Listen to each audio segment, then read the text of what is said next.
Hello everyone, and welcome back to my Pop 5. Today, we're entering with a song called Algo Así from today's guest Diego Manrique. Diego is the frontman of the band Sol De La Noche, and I happen to have the privilege of playing drums on both this song and with that group for a number of years in Albuquerque. Diego is an incredible musician and one of my dearest friends. I hope you enjoy our chat today with Diego Manrique. Como me muero fuego lento, recuerdo la noche que estaba en tu cama, no puedo olvidarlo, lo llevo en el alma. Como me robas ya mis sueños. Cause I see light running through your hair and soul. Then tonight, your body tells me where to go. Cause I see light running through your hair and soul. Then tonight, body tells me where to go.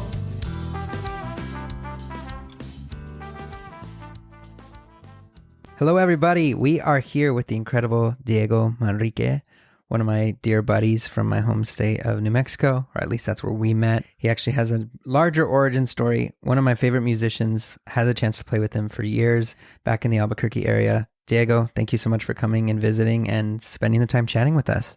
Ryan, thank you so much for inviting me here. So glad to be here checking out Late with you. So it's nice to be back here. Yes, it's been so nice to see you again. I went from spending probably 2 to 3 nights of my week in Albuquerque, either playing rehearsals or playing shows. And that time apart, I missed you, buddy. Same here, man. I think we may collaborate again in the music environment. So I'm looking forward to that. I know we will, and I'm excited for it. But hey, Diego, as we get into this, why don't you tell the audience, with no comment, no context, what is your Pop 5? All right, Pop 5, Juanes, the musician, Blink-182, Dragon Ball and Dragon Ball Z, Cristiano Ronaldo, Bomba Estero, there we go. Awesome. For the audience, Diego is an incredible musician, the frontman for the band Sol De La Noche that I had the chance to play with for a few years. Diego, tell people about your story. Where did you grow up and how did you get involved with music in the first place? I'm originally from Colombia. I was born in Bogota, Colombia, South America. The way I got involved with music is kind of there are many aspects to it. And beginning was my dad. He had a guitar. He always had it stored in his closet. He's not a musician. He just bought it at some point. I don't know when, but we ended up having an acoustic guitar at home. And at some point, I believe maybe I was like 12, 13. I was at home. There was a blackout in the city, or that part of the city where we used to live in. And so I realized there was a guitar in the closet. I took it out and I started playing. I didn't know anything about it. So kind of fell in love with the sound. But I wasn't at the moment taking any classes or, trying to pursue more with the guitar until I started checking out some videos on MTV and like checking out some other stuff that, for example, Juanes or the band Blink-182, just so how much fun it looked like, playing an instrument and sharing that a good vibe with people, and that just kind of caught my attention and made me want to pursue that guitar. Maybe take guitar lessons. I asked my dad, can you help me get some guitar lessons, and kept pursuing that. Yeah, that's an awesome story. That especially because your dad had no musical interest. Do you know the story as to why he had the guitar in the first place? Honestly, I think someone was selling a guitar at some place where he was. He at his work or something, and he was just wanting to help the person out. I believe that person needed money, and he bought the guitar, but he didn't know. Maybe at some point he tried to take lessons, but he probably just took like one lesson. Yeah, and just gave up. Yeah. Like so many people, I know so many people who are like, I have aspirations, I'm going to try playing an instrument.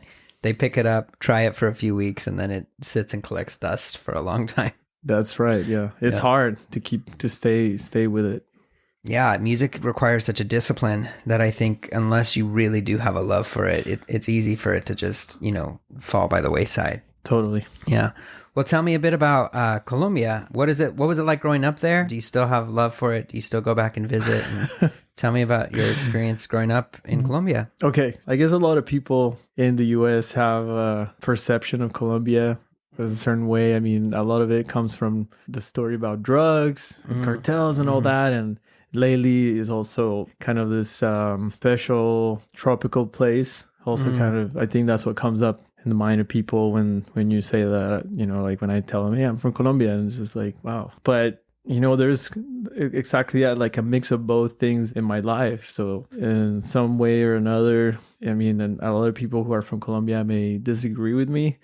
We all have different life stories, but for what it comes to me, a lot of that conflict and war and those issues related to the drugs and all that kind of touch my family. It's a very long story. The way one of the reasons I'm here is also because of that conflict in Colombia. So I have the mix of two things. Like it is a very special place because when I go back home, food is great. The environment, the mountains, and kind of the biodiversity of the place is very rich. But then also there's that side of conflict and different political sides and kind of a war that has been going on for decades, for like 60 years, I believe, at this point. Wow. So still hasn't ended. And when I go visit, everything seems normal, and you go, and if you were to go with me, in fact, I went with a couple of friends from college, and we had a great time. We were there for my brother's wedding.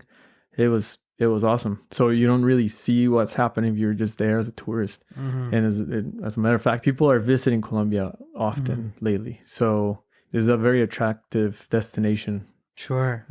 Very different in terms of what we have here, I imagine. A lot of what you're talking about, and granted, the war aspects are likely at a different extreme, but I know we also have our own aspects of political division and things like that we've been dealing with here. So it's awesome that you still have a fondness for your home and a connection to your home in spite of all that, because I know some people leave and don't get the chance to go back and have that relationship with a hometown. So that's awesome to hear.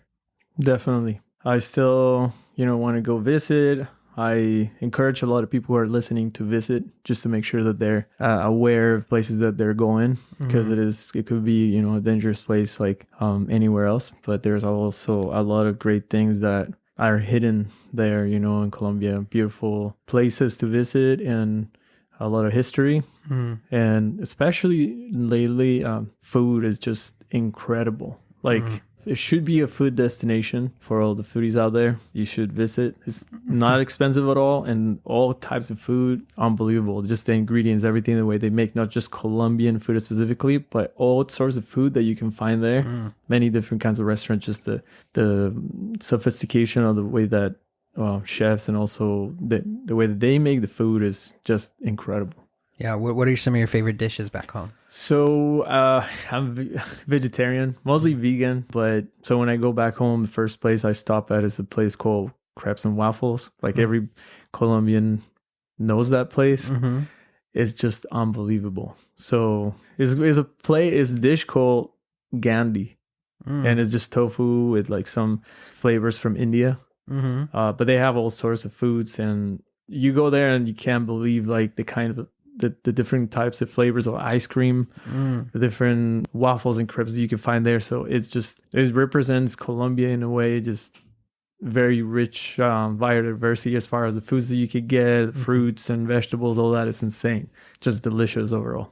Yeah. Well, let's get into your musical journey a little bit. You already mentioned a few of them, one of those being Juanes. Why don't we talk about Juanes and kind of how you fell in love with them and what your intro to them was and why they're here on your list? So Juanes, it's one of those musicians, from my perspective, represented Colombia and the music from Colombia in the world stage. And I thought that was very, something to admire. As I was growing up, I saw him being successful around the world, not only in Colombia.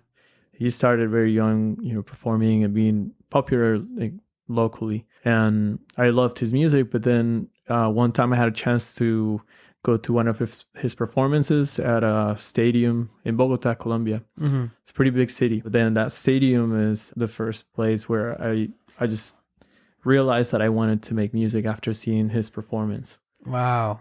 That's powerful. Yeah, it was very touching. And so at that point, you hadn't had that story with the guitar yet, or you had already started playing and that like made you want to pursue it as a career, or where is that in the timeline? So on timeline, I had already had that story with the guitar where I pulled it out of the closet and started playing it. Then I took some lessons. I was already trying to play with my brothers. Then I decided to go to this performance, Juanes performance, and it was just incredible. Just the sound, the level of the production, everything was just insane. It blew my mind. So I just literally I almost cried in there, and I said, you know what, I wish it could be up there. It's making people feel good and transmit that kind of energy to the audience. Yeah, so it was about the way you felt and you wanting to kind of be a part of that as well, or at least be a part of producing something that elicits that same emotion. Correct. Yeah. Yeah. 100%. Do you remember any specific songs or anything from that performance, or was it just the performance in its whole that you loved, or did you have a favorite Juanes song before you went to the concert, or kind of what was your relationship with their work? Yeah. So one of the songs that captivated my attention that one time, I remember it was, I think the song is Luna. It's been a while since I listened to it. Mm-hmm. It's sort of a lullaby, I believe. Originally, that's how I heard it. And then he made this song into a totally different thing. It put a spin on it. Like when I believe that song was just, I believe it was a lullaby. And then you listen to it and it's just kind of a upbeat song, but it's still very kind in some way. Like it just touched my heart, and I just still remember that part of the performance. So it was, that one. Yeah, I'd say not the most popular song for him by far, but it just stood out to me on that performance. Yeah, I can tell, at least in knowing you, that it's someone who had an influence on your work, right? I'd say some of the aspects and iterations of Sol De La Noche, your group back home, had a lot of influence from them, right? I think a lot of, in the Juanes tunes at least, that either we had played or that I've heard influence from, there's a lot of male and female vocals, and that's been something that you've incorporated to your bands, and even tunes that we've played, whether it's Es por ti or Fotografía. Or any of those songs, I hear that in your playing. So how do you think that ultimately ended up impacting you as an artist?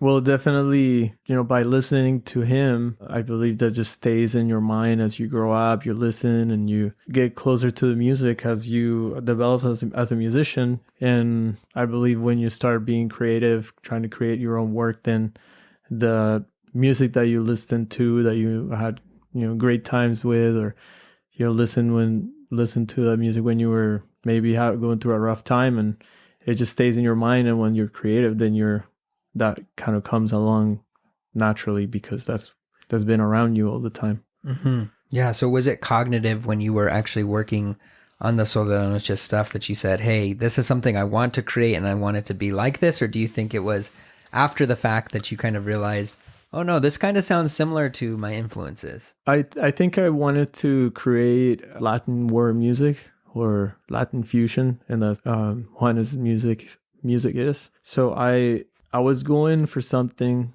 similar, but also try to add my own spin to it. Mm-hmm. And obviously, if I felt like sometimes it sounded too similar, I would check in with myself and like try to put in more work into it so I wouldn't sound so similar. Well, I still think that some of the music sounds in some way related to Juanes' music. I still think it has its own identity. Mm-hmm. So.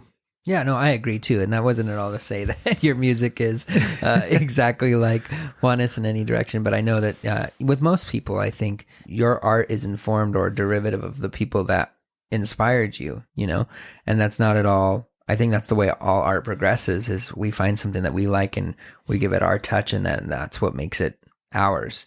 I definitely hear that. Yeah. So can you tell me a bit about your story in terms of the inception of Sol De La Noche in general? Kind of what spawned the idea of the name, the group, and what was your original intention with starting Sol De La Noche? We'll get back to the show in just a moment. No, this isn't an ad read, but we do have a couple things that we'd love to share. I've been getting quite a few questions about how you can support the show. The truth is you're already doing it by listening, but if you're looking to do a little bit more, the best way is to support our show is to rate, review, and subscribe on Apple Podcasts. Rating and reviewing truly does make all the difference for podcasts. So leave us a review, and in that review, tell us what your Pop 5 is, and we'll read it on the show. Another way to help us out is just following us on Instagram at MyPop5. Anyway, thank you again for listening, and we'll get back to the show.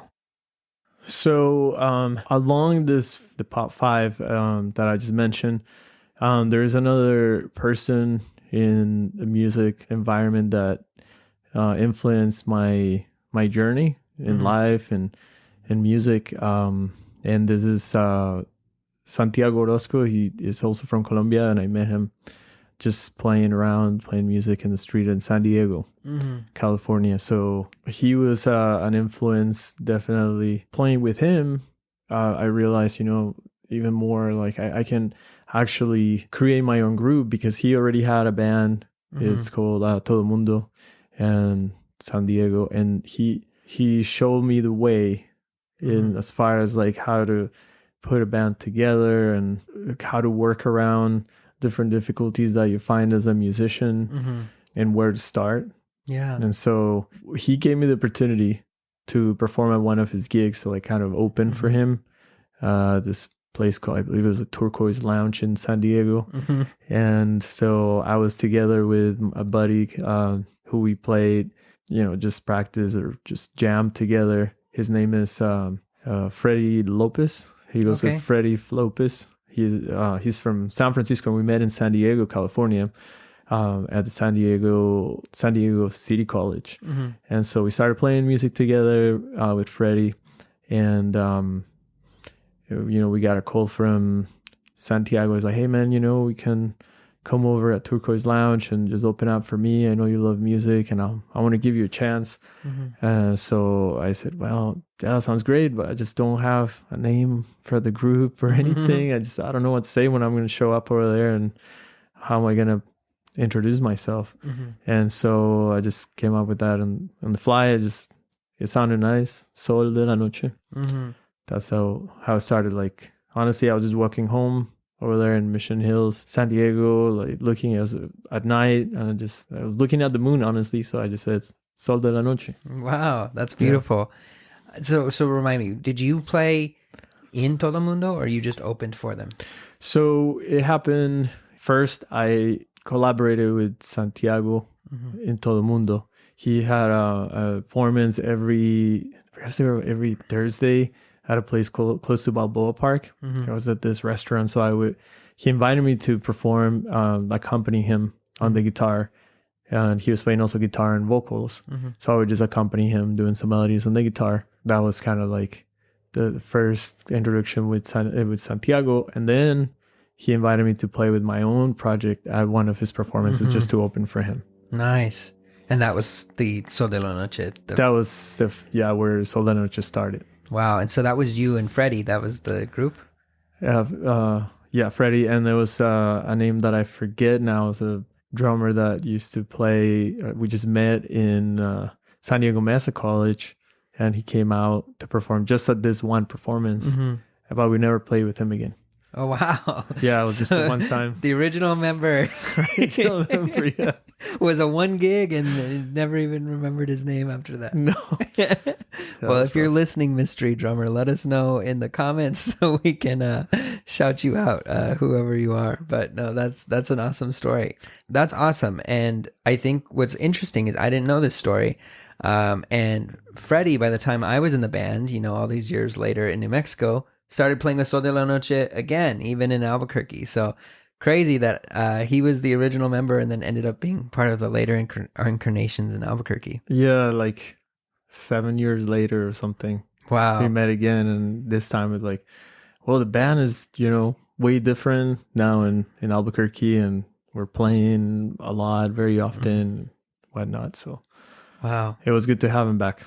Wow. Well, let's kind of get into the next aspect here. Juanes, it's clear, had a big impact on kind of how you were, but you also mentioned Blink-182.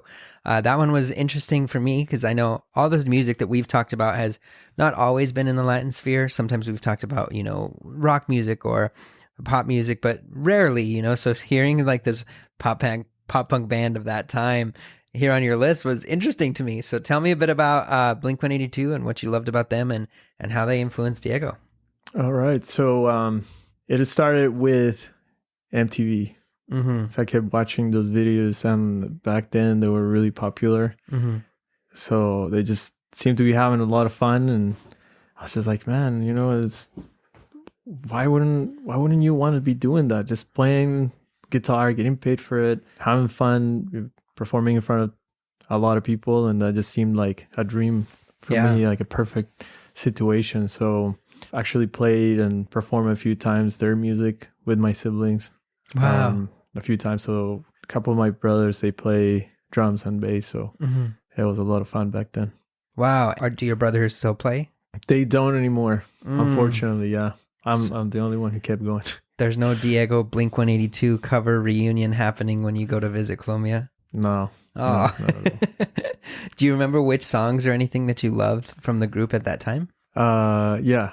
What's My Age Again? Oh, What's My Age Again? Yeah, that's a perfect one. Yeah, and Adam's song, I believe. Oh, yeah. So those two kind of stand out right now in my mind. But yeah, I remember those songs. I loved them and kept playing them over and over. Forgive me because I'm not sure, how this worked in your home, The dominating language in Colombia, I imagine, is not English, but Blink-182 is obviously an English-speaking band. So what was that like for you in terms of when you first heard them? Was it something that you were like, I have aspirations of being in this type of music sphere because you were singing those songs? Did you want to be an English-speaking rock star as you were listening to Blink-182? Or talk to me through that with the kind of just the cultural differences. Oh, yeah.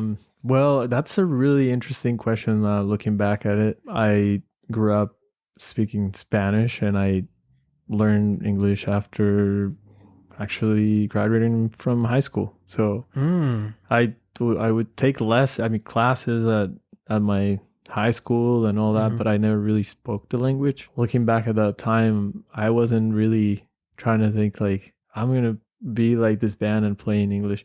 Like I was just wanting to enjoy the music and play it in front of people. And I at that time, I wasn't really thinking, how am I going to go into writing the music and creating a project that maybe would emulate or, incorporate some of the Blink-182 ideas or culture or anything. I don't know. I just liked the vibe. And so I just went with it and kept learning their music. And then that led into other things. So when you were singing the songs, were you cognitive of what the lyrics were meaning at the time?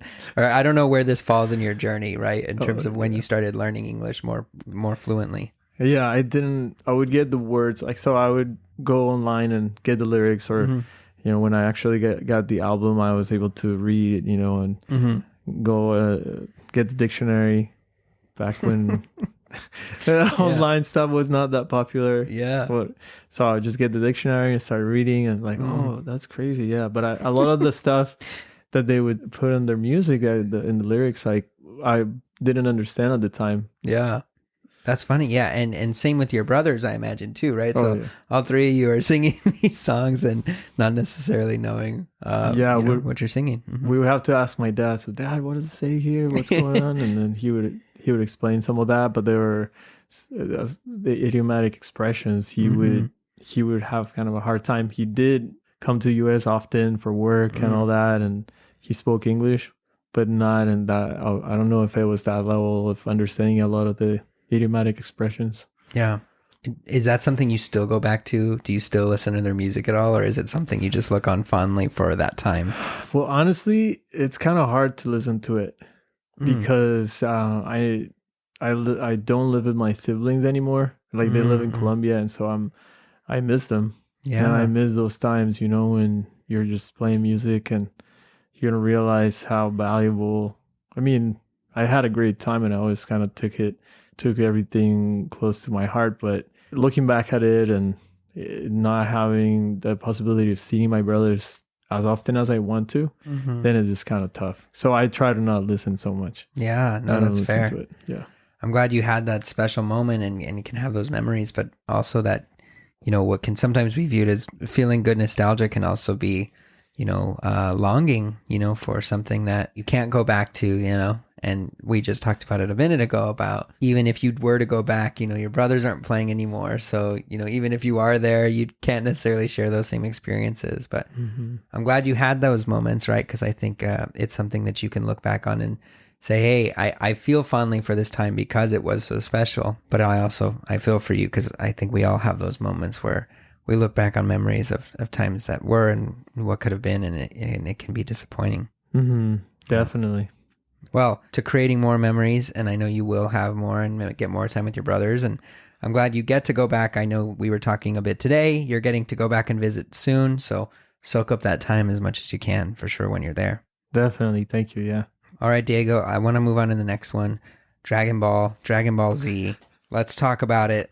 Tell me everything that you have in terms of hot takes and feelings about this show, and how were you introduced to Dragon Ball and the Dragon Ball Z series? All right. So Dragon Ball was and is still one of my favorites. I was introduced first to that was through a very interesting network from Peru.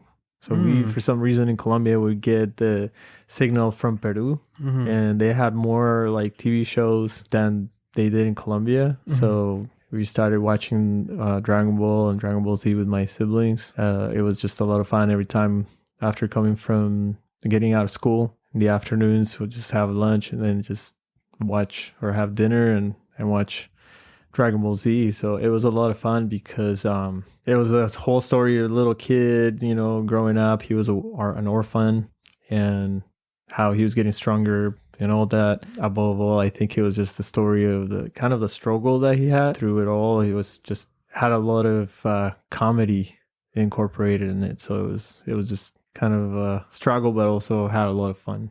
Right? How did the Dragon Ball content, I know it's more of a, you know, Japanese animation, and that's kind of the at least character of the show. How did that compare to what you were watching normally, right? So how did this fit into what was normally on TV for you? And what do you think? Was it because it looked so different that you think it caught your attention? Or what was the rest of your TV programming and consumption like around that time? Yeah, but honestly, we didn't have at that point in Colombia so much like, I mean, it was available to have cable and get, you know, all these channels from all over the world, especially from the US. But we didn't have that at home. Just had a few channels and some channels from Peru. And so most of the shows that would come up was like telenovelas, like soap operas. And that was obviously for a kid, it's just boring. Yeah. So suddenly this comes in like Dragon Ball Z and just the introduction to the show, the first when they put the song and the theme song and all that, it's a lot of color. And, seems like a lot of fun. So when you're a kid, you're just looking at that and like, this is amazing. And comparing it to like Spider-Man and all these different things that we did, we were able to see a few times there. It was just much more interesting for some reason. It's a lot of colors, a lot of just the stories will develop more. So the characters actually kind of evolved through the series rather than, you know, they grow up and everything, instead of, you know, when you watch Spider-Man or Superman, they're just kind of the same every time. Or Simpsons is the same every time. Yeah. Which is cool. I mean, and it, on their own right. But we like the fact that Dragon Ball Z, every character just evolved with time and just a story that you could follow. Yeah. Do you remember any specific stories or, you know, episodes of the show that you would deem your favorite, or anything, storylines that you really loved and cherished? Well, honestly, I mean, I don't know. It's a little bit crazy. I mean, all the fights and everything are really awesome. The way they have fun. But one of the things that was really interesting when I was a kid, like especially, it was this relationship with kind of like different gender identity. And so they show this kid, Goku. When he was little, looks like he was probably like 6-7 years old. And he's hanging out with this other character. Her name is Bulma. And she's maybe like 14. And they're sleeping. And he's like, he's looking at her and like realizes like, damn, she has boobs. Or like she has that. And then like, and he starts touching him like, I don't have that. Yeah. And then he looks like down and like, oh, I have like, you know, and then she doesn't have what's going on. Yeah. But the way they put it there is just like really innocent and like, but also at the same time really funny. Yeah. Just demystifies all that stuff. And I mean, I already knew that when I was watching that, obviously, but just kind of putting it out in the open, it's just kind of cool. Like hey, there's not a mystery about this. It's just normal and it's funny. It could be like funny thing, but not necessarily something sexual. Sure. So that was pretty cool about it. That's now looking back, it was just a really funny part of the show. Yeah, I'm not like I enjoyed Dragon Ball Z and the Dragon Ball series. I don't know if I've seen all of it, but I remember there was a point in my childhood that I was also really, really into it. What I find interesting about that show is the character that you're mentioning, Goku, he kind of maintains innocence and throughout his entire character. He is the hero, throughout almost all of it, but like there's still like a kid nature to him, even as an adult when he's kind of saving the world. And that's what I've kind of liked about his character. There are also, a lot of adult jokes and things that were somewhat risque, I think, for the time. Yeah. I remember in the US, at least, it would air on like Cartoon Network. So there were certain aspects that were censored, that I didn't really know before until one time I really wanted to watch some Dragon Ball Z before. And I don't remember, which series or era it was, but there was a point where I rented a DVD to kind of watch some of the episodes. And that because it wasn't Cartoon Network, these ones weren't edited. And there was a moment where like one of the characters like is, gets hurt or is in a fight in like a sauna or bathroom. And then you see like the male genitals on some characters. And I was like, whoa, this is not Cartoon Network anymore, So like there are some aspects that were edited, but I also really like the show. I think there are a bunch of really cool series and moments and ways for me to connect with my friends because I think my friends also really like the show. So who are some of your favorite characters, and are they still your favorite characters when you look back on the show? Oh, yeah. I love the whole thing. But like you said, that aspect of Goku being sort of keeping that childlike innocence throughout the whole series, even when after he has kids and he has a wife and all this and that is just really cool because you could see that he got stronger. He did a lot. He accomplished a lot of things through his life, but he always stayed sort of humble and innocent, and that's something that I in some way I try to identify with, because it just kind of keeps some of the lightheartedness to your being, the way you conduct your life. So I think that's pretty cool. Yeah, totally. One of the cool things about that show is that I think it marks eras with like specific villains, so I think there's like an era with Frieza, there's an era with Cell and Baby and the androids and stuff like that. Did you have like favorite villains or eras of the show that you really liked more than the others maybe? Honestly, the very last one. And I'm horrible, like, again, with names, but Majin Buu, that one? There was something else after, like, Dragon Ball Z and Dragon Ball GT, and then the most recent, like, Dragon Ball Super? Like that? There you go. That one. Uh-huh. Yeah, that fight was insane. I didn't get that far, so I'm going to have to take your word for it. I binge-watched the whole thing, and it was awesome. I binge-watched it when I was, at some point during, like, in college. During one of those breaks. Yeah, I watched the whole thing. Yeah, it was amazing. But I can't remember the character, but yeah, just the very last one, sort of when he beats the best, I guess, fighter in the universe. Outside of Goku, did you have any other favorite characters that you really liked in the show? Trunks and Vegeta, I think, because Vegeta would get angry all the time, and he was always trying to win against Goku. Kind of kept things interesting. Yeah, but it's a great show. I think for the audience, if you have seen it, you definitely know all these things we're talking about. If you don't, I'm sorry, I'm just dropping names about these characters. It's definitely worth a watch. It is one of those things, though, that it's like it can be sometimes overwhelming to try and get into something like that because there are hundreds and hundreds and hundreds of episodes out there, So one of the things that's funny about that, though, is I mentioned like the Cartoon Network nature of it, and similar to shows of today, they would release like one new episode a week or maybe 2 new episodes a week. But there are some storylines that can take 10 to 12 episodes to get through. And I remember being so frustrated, like waiting for the new episode. It's Thursday night. I finally get the new episode. And like everything that happens, there's like no development because like there's 3 straight episodes where he's saying, send your energy to me. And then like, so you wait 3 weeks for there to be any resolution for that energy. And so like, because it's a long show, it probably is a better show to binge than it is to wait week over week to watch, because at that time I remember it being painful, like taking so long for some stories to develop. So if you're wanting to get into it, I think it's worth it. If not, I can understand because of how overwhelming the content might be to jump into. Definitely, yeah. I remember that part. Like, everything would just take forever. So you would take, like you said, a week just to throw a punch or like exactly. Yeah. But it was a lot of fun. I mean, you just gotta watch it. Like once you get into it, you realize like, damn, like they really do a good job. And like for that one punch, it just really make you get you really excited about that one single part. So you mentioned a bit ago that these characters are some that you would potentially take inspiration from, or in terms of being humble and things like that. How else do you think it's translated into your world outside of just being a form of entertainment?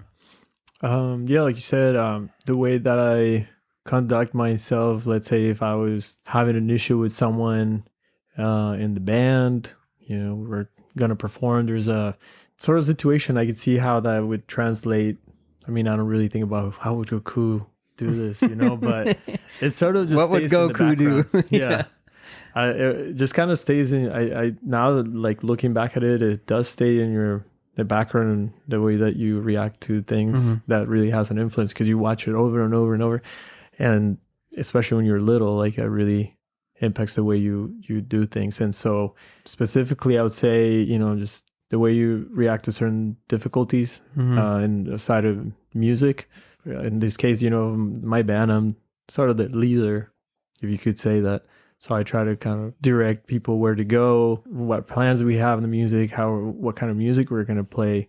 So I try to not be, an imposing figure in a way, mostly just keep a lightheartedness about the way that I'm relating to people, and just day-to-day life. Like if I feel sometimes that I'm being, looking down on someone, or I just try to stay humble, try to stay humble, because I see the value of relating to people at the same level, even, if they're in different places in their life. And I like the way that, Goku would relate to others, even though he was, I guess, the most powerful in the world, in the universe or whatever. He was still really nice to everyone throughout the whole show. So that was cool. Yeah, that's awesome. That's definitely a good outlook. Well, let's move on to your next piece here, Diego. Cristiano Ronaldo. At one point, he had the most followers in the world on Instagram, and he might still. But tell me about your fascination with Cristiano Ronaldo and kind of what was inspiring for you. So I think he has the most followers still, but I don't know. Maybe I'm wrong. He might. But continue.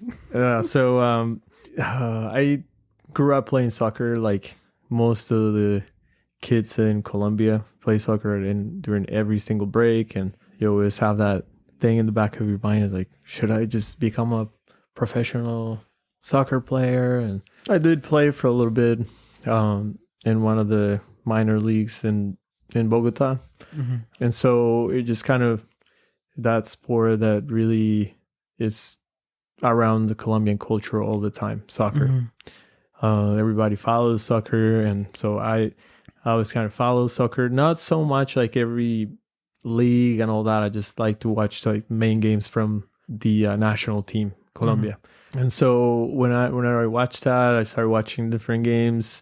And Cristiano Ronaldo is one of the best players in the world, so it would always come up in like YouTube videos, and seeing like I started like watching a little bit closer the way that he would train and some of the interviews, and I just started realizing that the guys, a lot of people, if you know anything about Cristiano Ronaldo, is that people either love him or hate him for some reason. Like he's just is a big character. So some people think that he's very conceited, and other people think that he's a great guy.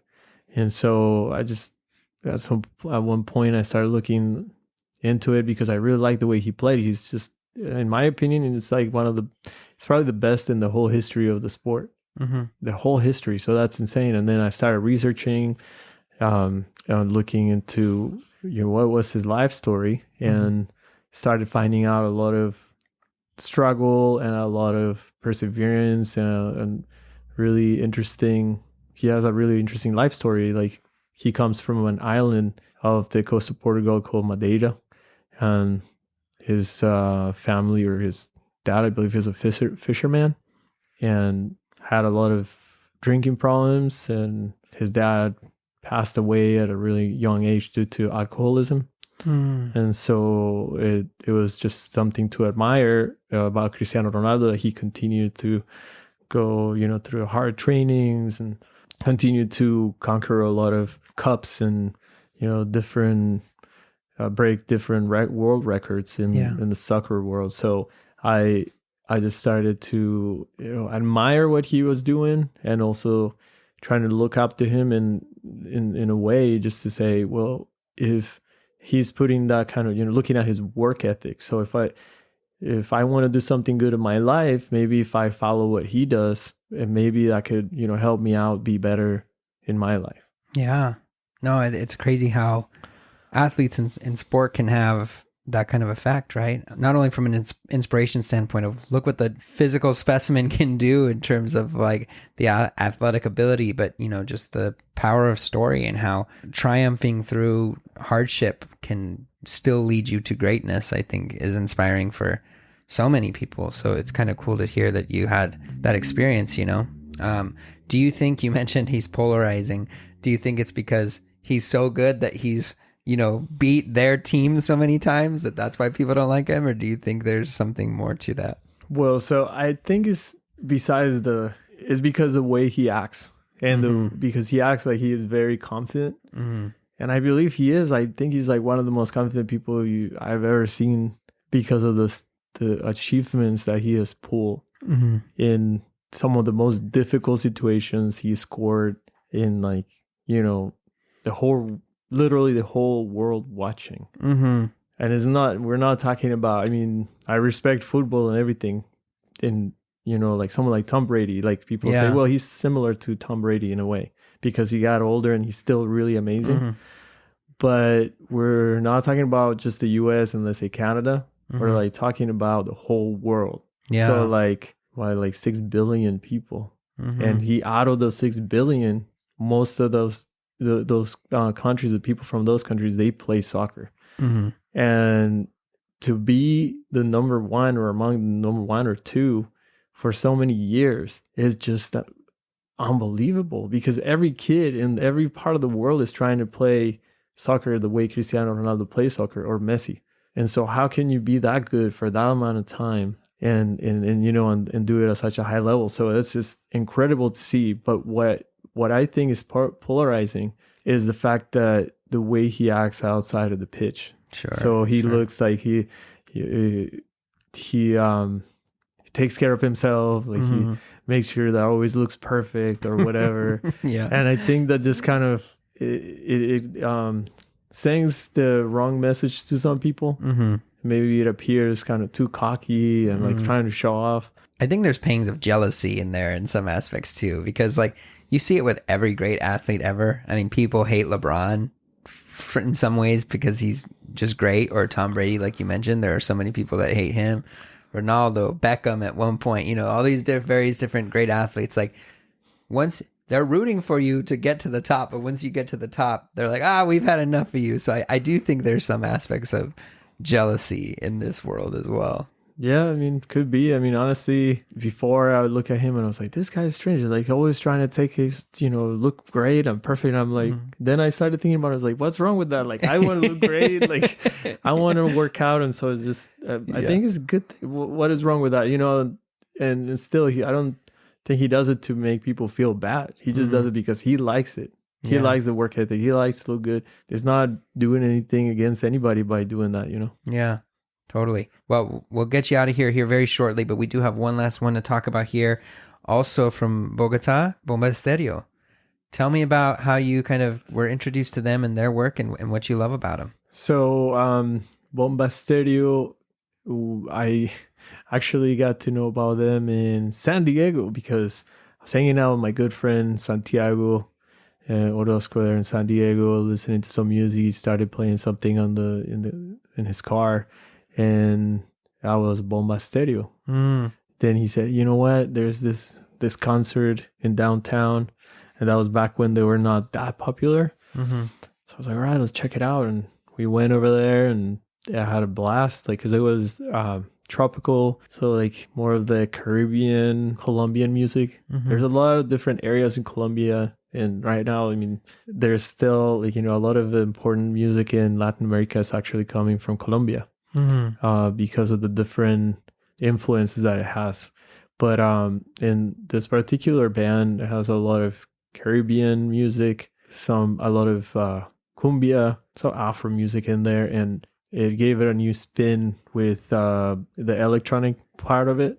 So I really like that part of their material. That was really interesting. After that performance, I was, you know, excited to, you know, try some music that, you know, made sound a little bit like them. That was really, really cool.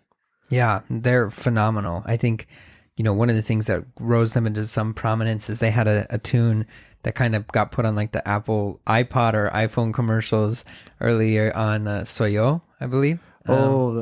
Yeah, so that tune I think kind of made everyone aware of them just because how popular that one and how catchy the whistling in that song is, you know. I can't whistle, sadly. I thought you were going to do it. I wish I could, but I can't whistle. Maybe I'll put a little clip of that song right here. Soy yo.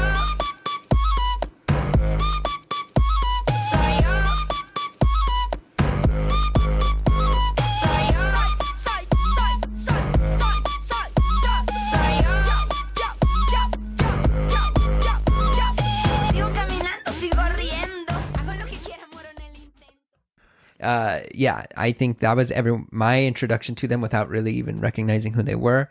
But then also then in playing with your group and us using them for inspiration. And shortly before I moved to LA, you know, we had been rehearsing, getting ready to start playing Y Alma y el Cuerpo, you know, which is another beautiful song of theirs. Their most recent record that came out this past year, I thought back in 2021 was phenomenal. What are some of your favorite staples of Bomba Estero, and which tunes do you love or which records do you love of their work? Definitely top up there is El Alma y el Cuerpo. Just not just because we perform it, but every time I listen to it, it just has like a quality of space to the music. So it makes you feel there's a vibe and you can be in it, and it just feels good. It gives you time to think, but it still has that rhythm. If you want to dance it, you dance it. If you just want to listen to it, just listen to it. And that's really cool about that song. And then Fuego, that's like one of their hits, the first hit that they had. That was just something so different from everything that was happening. And I believe in Latin America, honestly, they really just came out with their song Fuego, and it was just really changing the direction of music coming out in Colombia and in Latin America. So those are the two main songs for me. Yeah. How did you feel about the new record? Did you have a chance to listen to it last year? Not really. I take a lot of time to start listening to other stuff. So right now I'm in like totally different parts of the world now, listening to different kinds of music. I did see a video, and I can't remember that well, but I will get into it pretty soon. Yeah. Okay. I want to once I start listening to it, I'll probably just stay with it for a while. Yeah. To me, it's great. It's some of their best work for sure. But yeah. All right. We'll get you out of here, Diego. Before we do, though, we ask everyone 5 rapid fire questions. So before you go, Diego, if you could be on a reality TV show, which one would you choose? There's one really cool that and I don't even know if it's a reality show, but it was with Kevin Hart. Okay. Famous Wives or something, or famous. God damn it! No, you gotta cut this. Like Real Housewives or something like that. Just say it, and I'll. Kevin Hart's Real Husbands of Hollywood. All right, that's a good one. All right, let's go. All right, if people have never consumed any of your pop 5, so they've never experienced any of them, what's the one that you'd want them to go experience right now? I would say the last album of Bomba Estero. So we'll be listening to it at the same time. Okay, deal. I love that. What's a dream city for Sol De La Noche to play in? Paris. Paris. Okay, great. Now, here, you're getting your dream. Sol De La Noche is playing in Paris. You have your set. You're so excited. What's the last song you're playing to close the set in Paris? A song that I haven't wrote yet. A song you haven't wrote yet. Okay. Yeah. So it's just an idea, something that's not even there. Yeah, on the works right now. Okay. If you had to choose one of your existing songs, which one would you choose? Fire. Fire. Okay. Yes. Fire has so much energy. So cool. Last thing, Diego, what's something you tell a past version of yourself? Follow your dreams even more. So keep dreaming and don't let go of those dreams, because I think fear is the one that always keeps us in a place that we shouldn't be. So yeah, lose the fear and continue fighting for what you love. Awesome. I love that so much. Diego, what do you have to promote? Where can people follow you if they want to keep up with what you're doing? So you guys can go to soldelanoche.com and at SDLN Music on Instagram. Amazing. And you have a single that came out last year, a record that I had the chance to play on that came out a couple of years ago. Where can people find those? So yeah, just by going to soldelanoche.com. That can take you to all the different streaming platforms, and also at SDLN Music on the profile link. Awesome. Well, thanks so much, Diego. It was so awesome to chat with you. I really am so thankful that you came out here. And we'll talk again soon. Love you, buddy. Awesome. Love you too. Let's go and hang out in LA now. Let's do it. Bye-bye. That'll do it for today's show. Thank you so much for listening. I hope you enjoyed our chat with Diego. He is such an incredible musician. If you're in the Albuquerque area, please go see them anytime they perform. If not, check out their socials, check out their music on Spotify, Apple Music, wherever you get that. We're going to be closing out today's show with a song called Fire. It's the one Diego mentioned at the end that he would love to close that final show with. I also had the chance to play on this tune, so here it is. Enjoy Fire. We'll see you next time, but until then, what's your Pop 5?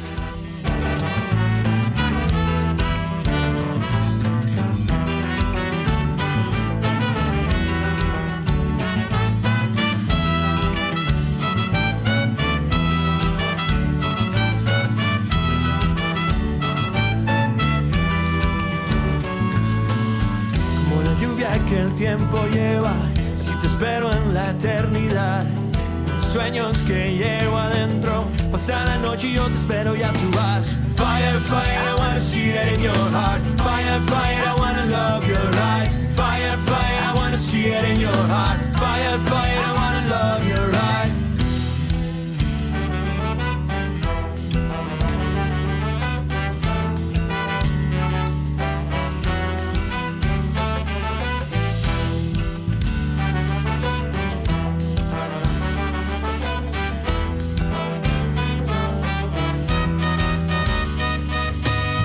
En la arena, la lluvia que va, te busco en la tierra, en la oscuridad. Y es vida que me lleva al sonido de tu sol.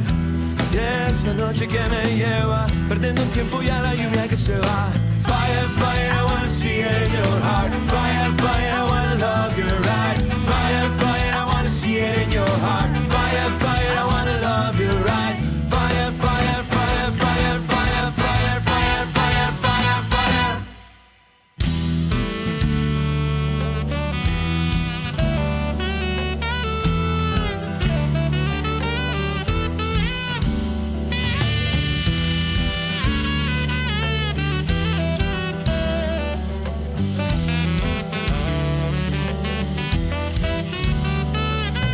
My divine right is to rip the mic right. go and shine bright, but it's more than limelight. It's the light that I hold like a little light bulb, all around my eyeball like I just struck gold. Pero no, es algo más profundo, divino, en vivo. Yo no me resigno, me quema lo que nunca digo. Como sangre envenenada, lo digo pa' mí, pero también para humanity, family, universal vitality, getting deeper than vanity, finding spirituality, finding social insanity through creative modalities, instead of prison and powder, more than money and power. Cause what the hell's an empire? The people living with fire, huh? Said what the hell's an empire? The people living with fire, people living with fire, people living with fire, people living with fire, hey!